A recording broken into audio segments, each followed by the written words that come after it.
Hello, hello, hello. Welcome to the newest episode of Pop Culture Therapy. It is I, Cruellica Kain, and this time I am solo. Sadly, Evan Nebula had a passing in his family, and it's been a pretty terrible month of December for him. So he will be joining us next month, next year, for any and all of our newest episodes. But this week I wanted to talk about movies. As everyone is doing their end of year lists of their best, worst, mid-range, what have you, which I will include mine as well. I wanted to kind of focus on why it's so important for us as a culture, at least on the American side of the ocean, to really focus on what are our favorites and what are our worst movies. It's always amazing when you think about it, because we always have to have that equilibrium of this meant this to me, this meant that to me, this was good, this is bad. It's almost that zero-sum strategy of every day something has to equal either good or bad. Yes, we have our mediocre, as many lists, including Kaiju no Kami, will include honorable mentions, but it's really because we're so fixated on what's the best and what's the worst, and even with our honorable mentions, we're going into that realm of participation awards, which I don't necessarily think is a good thing, because by awarding someone something or a movie something based on some arbitrary notion that it was okay but not good enough to be one of our favorites is almost an insult to yourself as well as everyone who has worked on the movie. I think my favorite thing about looking at any of the films and taking into consideration what made it our favorite and what made it our worst or least favorite, it kind of says something about us. When you think about some of the movies that really are going to have that big impact of best or worst, think of Rise of Skywalker, the newest Star Wars movie. That one has such a definitive down the line thought process of it's got to be so good because it's going to be Star Wars, or oh my god, it was so terrible because it didn't live up to the Star Wars world. It's fascinating when even thinking about in my own little home with Kaiju no Kami, Advent Nebula, Silver Quill, Chrysalis Bloodborne, they all have their own different thoughts or feelings when it comes to this singular film. And once again, it says a lot about someone. If you love something, that means that the movie has spoken to you, not necessarily in a positive manner, but it's saying that it's connected with you viscerally or emotionally, or in that almost adrenaline type of impact, that it just got your blood pumping, and it's just such a good thing because it means something to you. Whereas when you have a movie that is in your least favorite or worst category, it's saying that it missed the mark somehow for you. That somehow either the story didn't make it work, the characters didn't make it work, the progression, the action, the designs, the romance, the lack of romance, the positivity, the hatred, the horror, what have you. Somehow it didn't make you feel as though you could be a part of the story, that you can be a part of their world. I always look at movies as almost like Ariel looks at the human world from The Little Mermaid, that all she wants is to be a part of their world. She has this big whole song about it.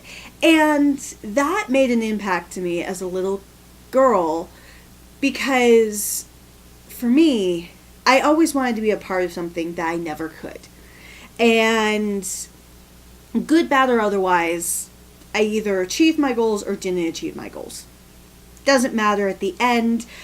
But at that point in time, that was the hardest thing for me. And I think that's why Little Mermaid, along with many other Disney films, have made such an impact. And that's why it's considered one of my favorites. Because it reminded me, maybe not always in a good way, but it reminded me of something that made me want to feel empowered. And that's why I find so fascinating when you see these worst or best movies of any given year. Right now, 2019 is du jour because we're at the end of it. So looking at all the lists, looking at all the favorites, all the least favorites and everything, it always fascinates me when seeing what people choose. Because very rarely are you going to see the same list in the same order. You may see some similar films between lists because people are going to like certain things that is almost universal, i.e. the Marvel movies to a degree, or you're going to see a lot of the least favorite movies on the same list, i.e. Dark Phoenix, which, spoiler alert, is on mine. But, so, when you think about it, don't worry if your best or worst are not the same as everyone else's. Because one, you may have not seen all the same films. I, this year, saw 56 2019 films that either aired in theaters or on Netflix, since Netflix has started doing that promotion of new films. So there's a lot of movies that I may have seen that you may have never even heard of, which is not a bad thing because that's the other benefit of having these best or worst lists. Not only is it going to speak to you as a person, but it's also going to speak to your friends, because if you think about it, within the world of pop culture, we don't always all know the same things unless it's marketed on a mass scale, which is usually when it comes to the more popular films like the Marvel Cinematic Universe, Star Wars. You could even take Phoenix, or you can take Men in Black, or so many other films that have a huge marketing budget that everyone's going to see it.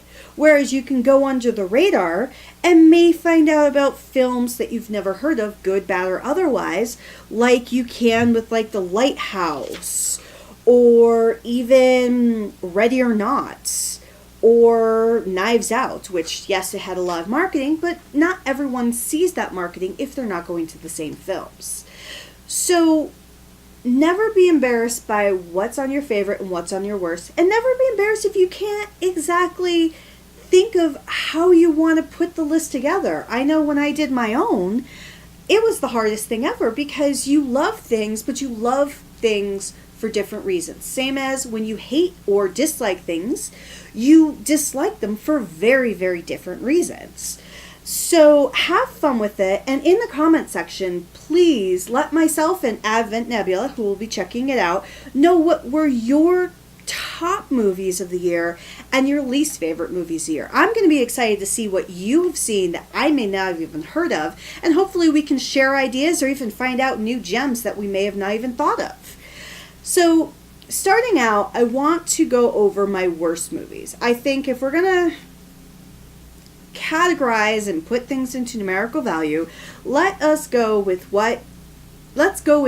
ripping off the Band-Aid. How does that sound? Let's rip off the Band-Aid and look at what I detested. So I'm actually going to start with my least favorite, which will be number 1, and then go up to 10 for this list, which is it was bad in my opinion, but not the worst thing ever. So number 1 on my list for least favorite movies is X-Men Dark Phoenix. I know this is probably going to be on a million people's lists, and probably all for either similar reasons or different reasons. For me, Dark Phoenix failed for 2 reasons. One, it did not invoke the spirit of what the Phoenix Saga was about. If you're a big comic book fan, or if you read these comics when they were first coming out in the 80s and 90s, you understand the story of Phoenix. And Phoenix, Jean Grey, Phoenix, however you want to look at it, was an impactful character. And the story of how she became Phoenix and then became Dark Phoenix was also a very impactful and very interesting story. And they did it in the classic X-Men cartoon series.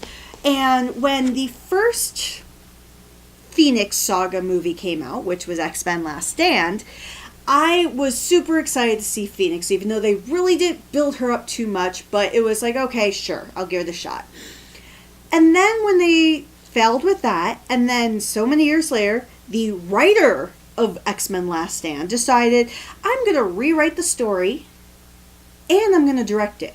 Which I give him all the credit in the world for loving something so much, even if he failed at it. But it was such a terrible movie. And that was the most disappointing thing for me. The next, my number 2 least favorite is almost kind of like a tie. I am a huge fan of horror movies. I am a huge fan of the idea of doing an expanded universe. It's always fascinating because just like action movies, especially the superhero ones, horror can work in an expanded universe if it's done well. However, while the core films, Conjuring, Conjuring 2, were gems beyond belief, when you go into the side stories, not so much. And we actually had 2 Conjuring Universe movies, The Curse of La Llorona and Annabelle Comes Home. Curse of La Llorona had so much potential, especially when you go into the story of La Llorona, which is an older tale about a woman who drowns her children and then weeps for them and then comes after other children. I know I'm probably not doing it justice, but there's actually an episode from another YouTube series called BuzzFeed Unsolved, which they actually go into this curse, and it was so fascinating to hear it. I would definitely check that out. And the story itself is fascinating. The movie did not do it justice. And then this is our 3rd Annabelle movie, 4th Annabelle movie, if you count Conjuring 1 with the beginning story. And once again, they try so hard to do this story about Annabelle, and they fail every time. I wish they actually just did the original Annabelle doll that is found in the Museum for the Warrens, which is actually a Raggedy Ann doll, which in my opinion is much, much creepier than a porcelain doll. But that would have been even more fascinating, and I understand the reason why they didn't, but I think they should have. Number 3, technically, is a remake of a horror movie that I first watched when I was a kid. I know I've talked about this in previous podcasts, and that's Child's Play. One, the worst part about Child's Play is not necessarily the remake itself. It could have been good because the more I thought about it, not necessarily having the spirit of Charles Lee Ray in it, while that took away so much of the power because of what the original first movie was made of, it was interesting to see a different take on it. But to use the evil robot when we don't even have that ability to have that technology, and we're going to put it into a current modern setting, we do not have that technology for a mainstream populace where we can have a robot go bad and go evil. I think that is my biggest thing. And yes, we can argue that in the 80s, we did not have spiritual things that could put a spirit into a doll. But that is taking a very otherworldly approach. We know it doesn't exist to that degree. But when you're going to use robotics and you're going to put it into a real world setting, do it in such a way that's going to work and actually connect with the audience if you want to give them true horror, not just forget the realities of it. And if nothing else, have fun with it. That's the other problem, is even Mark Hamill playing Chucky, nobody seemed to have fun with this, and that was the worst part of it all. No one had fun. And in a good horror movie, even if you do take yourself seriously, having someone have fun with it is what makes it great. Number 4 is Pet Sematary. I read the book, I've seen the original adaptation, and then going into this one. While there were so many things that worked, changing the child that dies, changing elements of how the mother or the wife was abused as a child, and making it scary and horrific for the sake of being scary and horrific was almost an insult, especially when the original story took place with so many elements of Native American mythology that it played on you, because you have a very robust and a really old mythology that you can play around with so much. And they insulted, not only that, they insulted how Stephen King wrote the novel. And the acting, especially for the little girl when she's trying to play essentially an evil being, was so terrible. It was so terrible. Middle of the road movie for me was Men in Black International at number 5. For that, great cast, great actors, terrible script, and it did not feel as though Liam Hemsworth and, oh God, I can't remember her name. Obviously, she was in Ragnarok.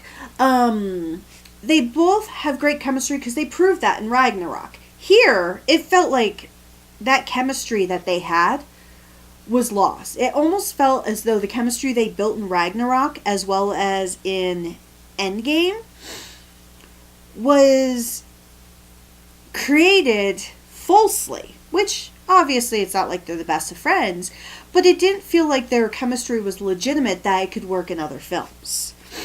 Number 6 was Glass. Once again, great cast. They all came from incredible films, because you had Split, as well as you had Unbreakable. And Unbreakable, if you had not seen that film, it was a great comic book introduction movie. Shyamalan did a great job with that. And then he did a fantastic job with Split, especially after having so many duds in between, that I was actually excited for Glass. I'm like, yes, we're going to get the team from Unbreakable back, we're going to get the team from Glass back, and we're going to come together and we're going to have the film that we are meant to have. That is really going to be a true story of good versus evil. And then we brought in a separate evil villain cult that ruined it. So it kind of took you away from being engaged in the story and put you into more of, okay, when is it just going to end? The next one is another kind of comic book film. One that I was a little excited for, even though I'm not a huge fan of this series, but I remember the Guillermo del Toro films, which was Hellboy. Hellboy 1 and 2, as well as the animated films, were really good. I personally enjoyed them a lot. So when they said they were going to do a new take on Frank Miller's characters, I was like, yes, I will be down for it. I'm looking forward to seeing what David Harbour from Stranger Things does. And they had so many cool scenes, but it kind of felt like they had a love for the source material in certain elements, but not a love for creating this diverse story. The next on my list is Dumbo.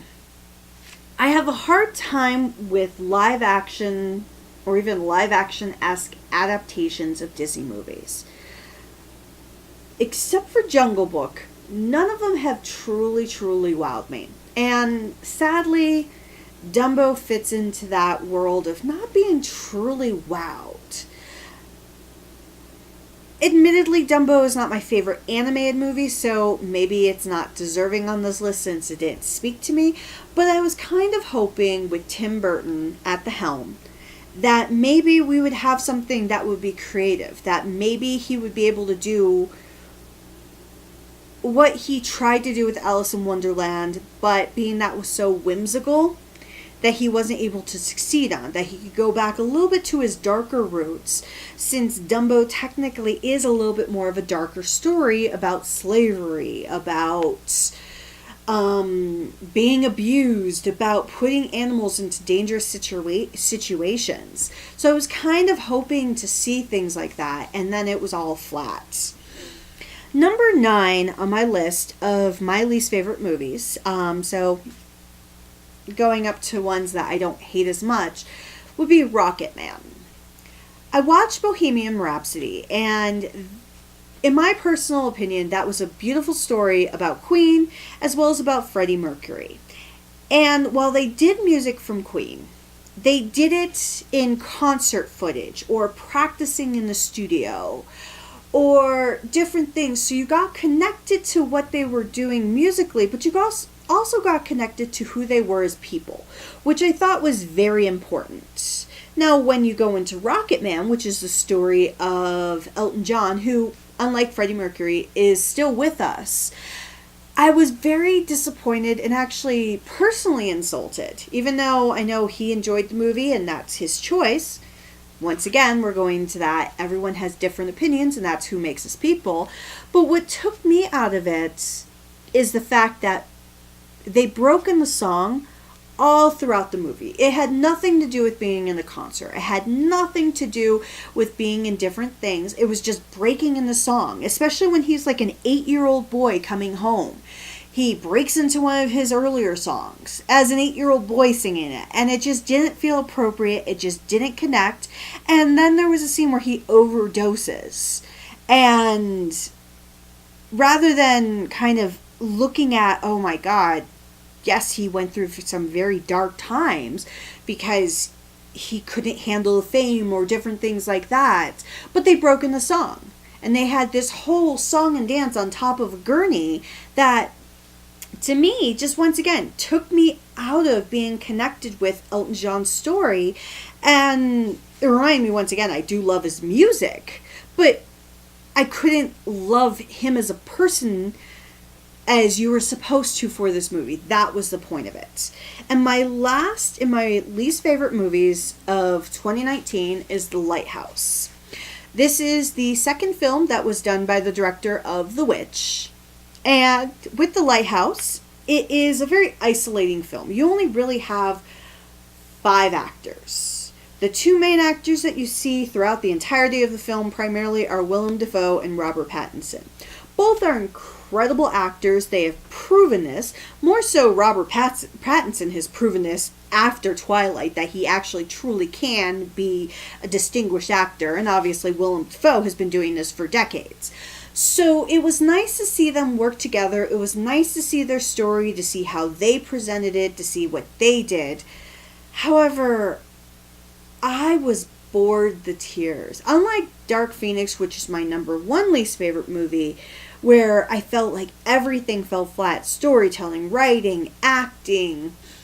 This one, the acting was superb. The appearances of everything was superb. The set pieces, the set design, the sound design, everything was just fantastic. However, as a film, I just didn't get it. And for me, while I don't mind films that are cerebral and that are supposed to make you think weeks and weeks and weeks and weeks after you see it, I didn't care enough after a day to continue thinking about it or feel what it meant to me. And so that's why it was one of those movies that was just, if I never watch it again, if I never watch any of these movies on my worst list again, it will not be the end of the world. I like dumb fun, but for these particular movies, I feel as though they did not connect with me. And maybe you enjoyed them. Maybe there were any of the movies on this list that you personally enjoyed. And if you do, please let me know. Not to change my mind, not to change your mind or anything like that. Just, I love conversation.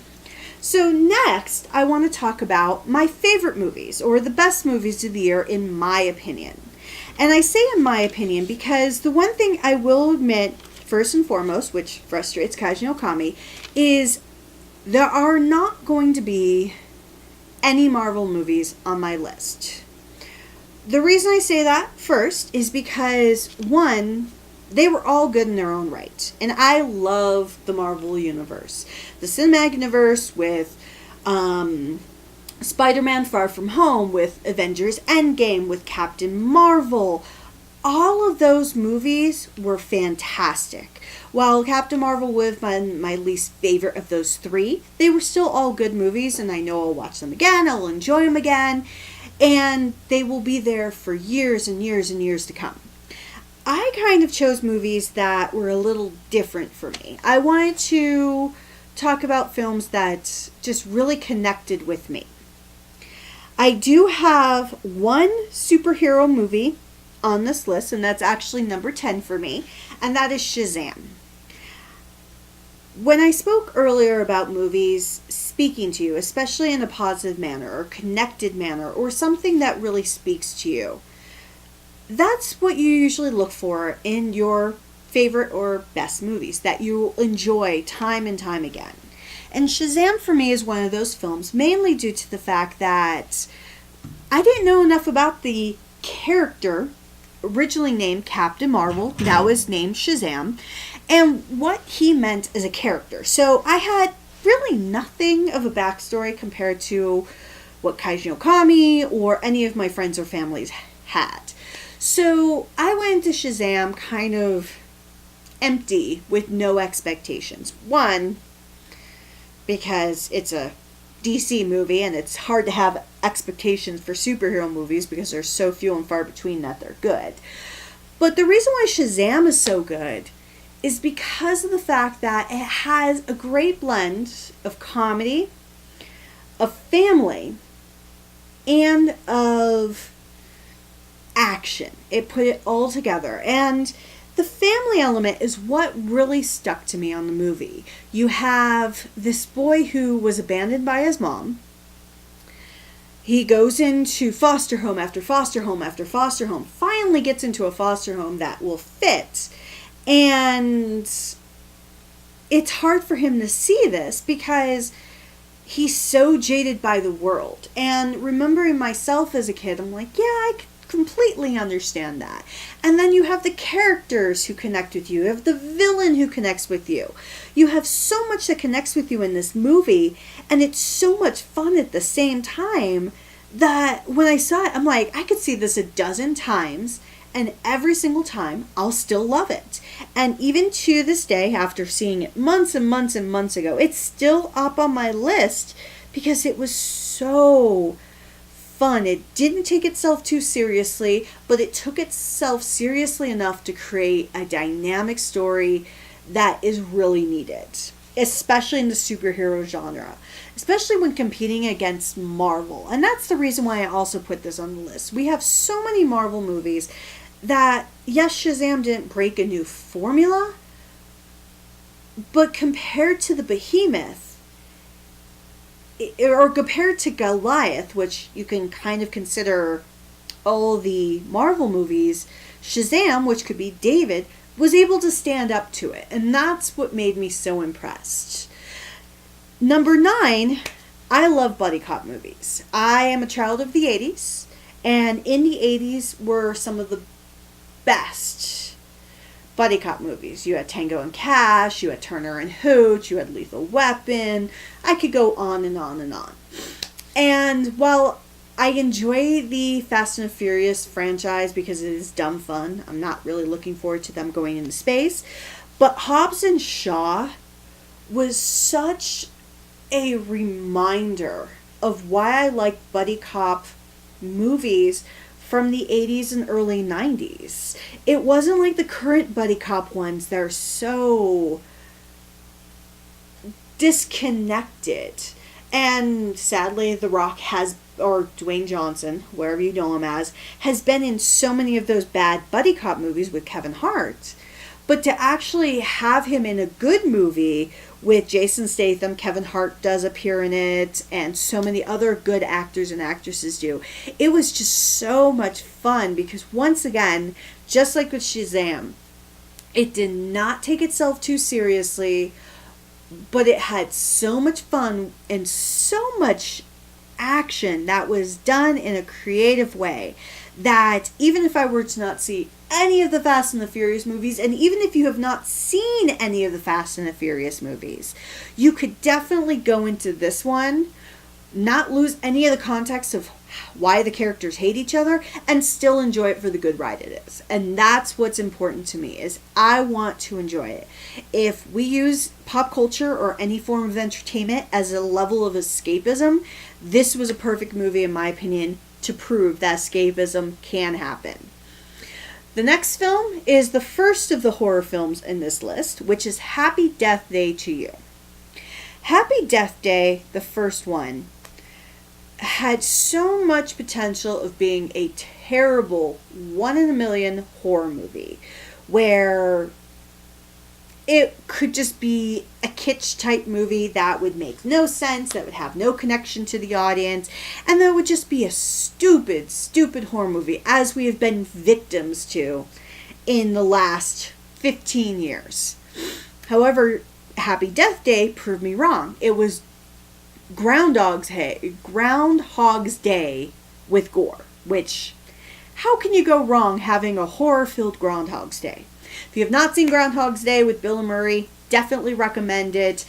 Definitely recommend watching Happy Death Day, and then now the sequel, Happy Death Day to You, which I'm not going to spoil it, but it does connect a lot with the first movie, and then it does have a lot of fun, because now that she's used to the Groundhog's Day element, she works with it and plays with it so well that instead of being like a traditional serious comedy, it's a horror comedy, which I personally love.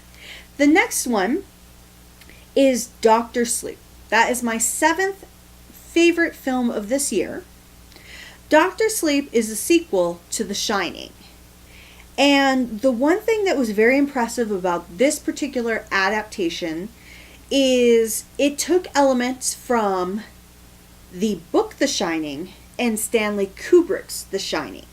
So rather than just following the book as it could have, which since the book directly leads into the sequel of The Shining, so where The Shining ends, which is a little bit different than Kubrick's version, it starts from there.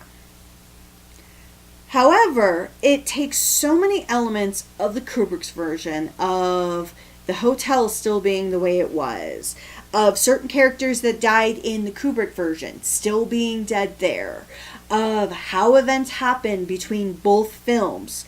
I thought it did such a fantastic job kind of saying it's a love letter to both Stephen King and Stanley Kubrick, because Stephen King had said many, many, many moons ago that he hated Kubrick's adaptation. And most people really only know The Shining based on his adaptation, even though a lot of us, including myself, have read the book. Kubrick's version, outside the miniseries that we got in the 90s, is what people think of as the definitive version of The Shining. So having a love letter made like that was such a fantastic choice, and I thought it was a very well done movie. And Ewan McGregor once again proved that he is an incredible actor, especially when he has to do something that's a little outside of his norm. I guess maybe it's not outside of his norm, because if you've ever seen the movie Trainspotting, that was obscure.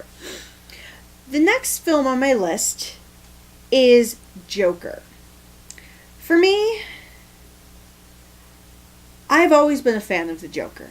I've always been a fan of the Batman Rogues Gallery, just because Batman the Animated Series taught me that there's so much diversity with villains. And if not for that, I wouldn't have such a high expectation of villains. Secondly, we have, from Batman the Animated Series, Mark Hamill, who everyone, everywhere, has always thought of him as a definitive Joker. We may have had Jack Nicholson, we may have had Heath Ledger, we may have had, oh God, I don't even want to think about that one from Suicide Squad, Jared Leto. But we have not had one where we kind of got to see his origin story. And yes, people can say, have you not heard of The Killing Joke? Or have you not seen seen or read all the other origin stories for him? And yes, they do exist. But seeing a different take of it, where you have Joker working as a downtrodden clown, working in such a terrible situation where he is dealing with mental illness, he is dealing with so many terrible things that almost create him into the villain he becomes. And it's a hard film because you're so sympathetic of the way Joaquin Phoenix plays him, but you also have to constantly remind yourself, this is the Joker. He is becoming the Joker. He has done terrible things. He's continuing to do terrible things. But he's a victim of society. But he's still a villain. It's such an impactful thing because I think it's also important on a social commentary standpoint of a reminder that we continue to ignore mental illness as a culture, as a society, especially in America. And the more and more and more that we ignore such not a terrible thing, but such a natural thing, we turn it into something terrible. And so I thought this was a great case study on it, but I also thought it was a well-written and well-done story, especially in the eyes of a villain. Yes, we can say we had Thanos, which Thanos was an incredible villain, and he did win his first movie and not his second of the Infinity War versus Endgame. But this is a movie where it was all about the villain. There are no heroes because even some of the good people in this film are just as terrible as Joker for many different reasons. Number 5 on my list is Zombieland Double Tap. 10 years we have waited for that sequel for Zombieland. They have talked about it. They have referenced it. People knew it could be coming. It's sometime, someday. And I know I, for one, was very scared because we had the child actress in the movie, Abigail Breslin. And then we had Emma Stone, who's been doing so much. And we had everyone in that movie has been doing so many different projects that would they ever come together? Would they ever do it? They said how much they loved it. And we finally got it. And everyone who was in the original, the main 4 cast, returned, which was a godsend because that's very rarely what happens whenever you do a sequel movie of a cult classic. Think of Independence Day. All those child actors were recast even though they are still in acting. So it was nice to see that they did not do that again. And it was a great film. It was so fun and it had the spirit of Zombieland and it just amped it up by 1,000 and God love it. It was incredible. I can watch that every damn day. Number 4 was a film that I saw the trailer to for a zillion times and was like, hopefully it's good because it was directed by Rian Johnson. And I was not a fan of his Star Wars adaptation. But Knives Out was incredible because it did 3 things. It took in the old style murder mystery, if you've known Agatha Christie, or any of that, like that Dr. Perot. It did all of what you wanted in a murder mystery. It also took some of the clue elements, like tongue-in-cheek in a way, of was it done with the statue in the library by Colonel Mustard type of thing. And then 3, it made you think along the ride with it. A great whodunit murder mystery is when you see all the details, but you see them at the same time as the characters do. And yes, you might be given a little bit more to the story than others because you are from the outside looking in. You still don't have the answers. You still can't say who did what, how they did it, or why they did it. So it was such a good movie. And thank you people who create trailers for not ruining the mystery. Number 3 is a horror movie that I thought was going to be terrible because the premise for it is so simplistic. And that movie is Ready or Not. Who would have known that hide and seek can make for a fantastic horror movie?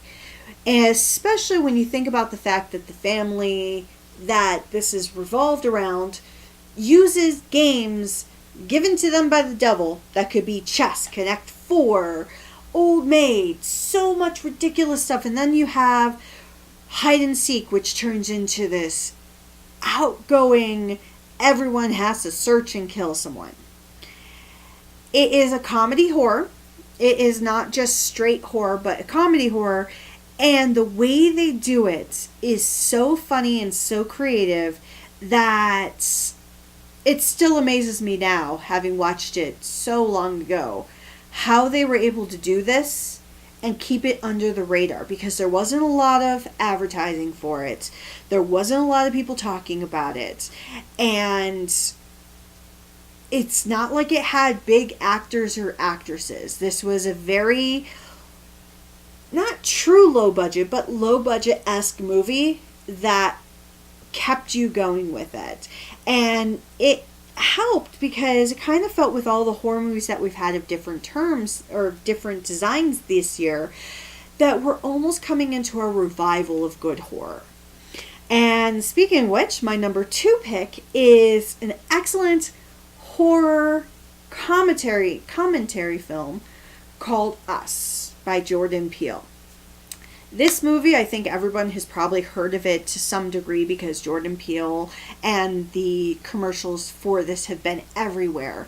But Us was a fantastic film talking about how people look at each other and how we connect with each other, as well as what it would be like to have a true doppelganger. Like an exact carbon copy who has lived your life but in a different manner, which Lupita Nyong'o did a fantastic job with that as well, because she created such a dynamic character, or characters, because she played herself and then she played her doppelganger, and did it in such a fascinating way that it was hard not to love this movie.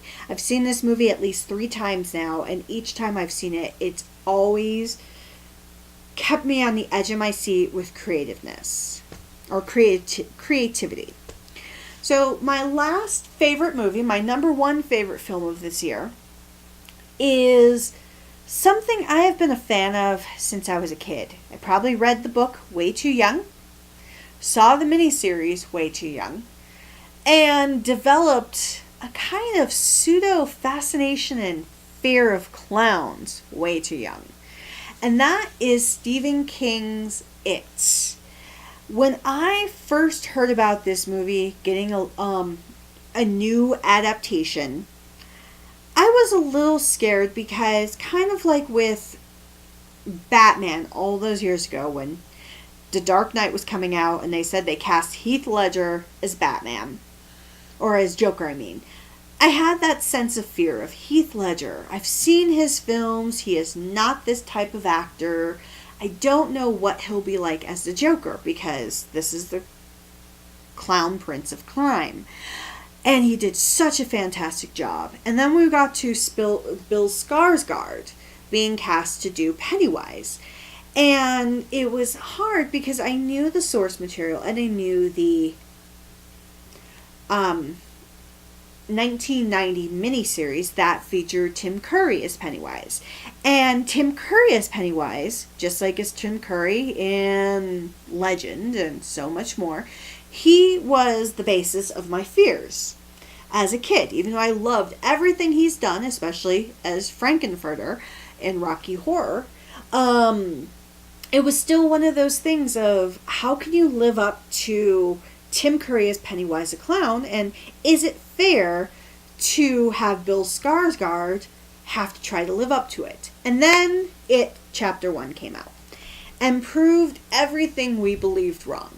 And the hard part about it, chapter 1, is it was just focused on the kids. There was no adults. It wasn't like the book where you flip-flopped between childhood, adult, reminiscing about childhood, adult, back and forth, back and forth. It was just the kids leading up to Pennywise's initial defeat. And then we get to It Chapter 2. And that was incredible. They did a great job with casting the adult versions of the kids.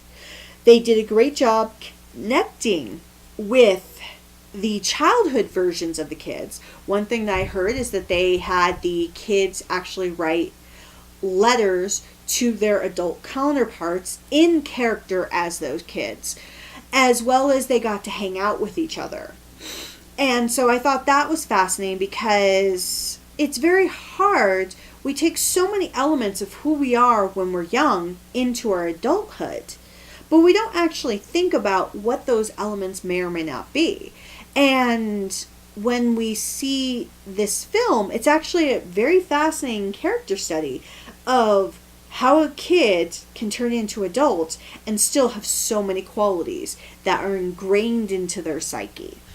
And It Chapter 2 was so good. It was so edge of your seat, terrifying, connecting.